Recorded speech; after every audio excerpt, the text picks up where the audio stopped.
Minister కన్నా భారతీయ కాపు సేవా సమితి జాతీయ అధ్యక్షుడిని. మొన్న లైలా ప్రీ రిలీజ్ ఈవెంట్లో పృథ్వీరాజ్ గారు ఏదో 100 గొర్రెలు, దాంట్లో 11 గొర్రెలు ఆయన మా గురించే మాట్లాడారని వైసీపీ పేటీఎం బ్యాచ్ పెట్టరేగిపోతుంది. పెట్టరేగిపోయి పర్సనల్ అటాక్, ఒక 400 పైనే కాల్ చేయటం, ఇష్టం వచ్చినట్టుగా బూతులు తిట్టడం కార్యక్రమాన్ని ఎన్నుకున్నారు. మేము భారతీయ కాపు సేవా సమితి తరఫున నేను వైసీపీ పేటీఎం బ్యాచ్ని క్వశ్చన్ అడుగుతున్నా. మీ జగన్ రెడ్డి ముఖ్యమంత్రిగా ఉన్నప్పుడు స్కూల్ పిల్లల ఫంక్షన్కి ప్రభుత్వ కార్యక్రమానికి అటెండ్ అయ్యి ఆ రోజు పవన్ కళ్యాణ్ గారి గురించి ఆయన్ని వ్యక్తిత్వం అనడం, అంటే ఆయన భార్యల గురించి మాట్లాడటం, ఇలాంటి కార్యక్రమాలు చేసిన మీ జగన్ రెడ్డి పవన్ కళ్యాణ్ గారికి ఎన్నిసార్లు క్షమాపణ చెప్పాలి?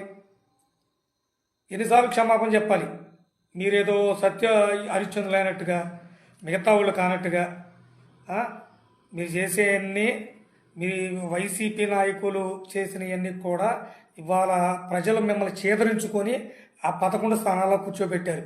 ఇంకనైనా మారండాయా, మారి సమాజంలో కలవండి.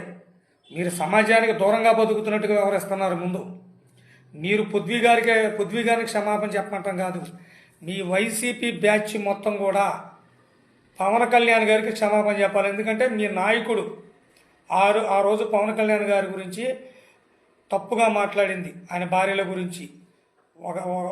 ఒక లోకలు, ఇంకొకరు నేషనల్, తర్వాత ఇంటర్నేషనల్ నోరు జారాడు, కారులతో పోల్చాడు. ముందు ఒకసారి మీ వెనక గురిగింజ నలుపు ఒకసారి చూసుకోండి.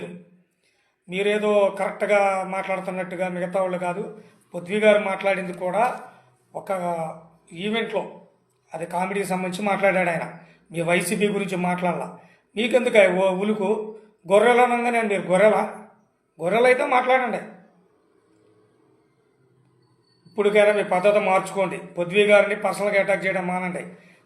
మీరు ఇదే విధంగా కొనసాగితే భారతీయ కాపు సేవా సమితి దీని మీద పూర్తిగా ఖండిస్తుంది. మేము కూడా పర్సనల్ అటాక్ చేస్తానికి సిద్ధంగా ఉంటాం. జై కాపు, జై జై.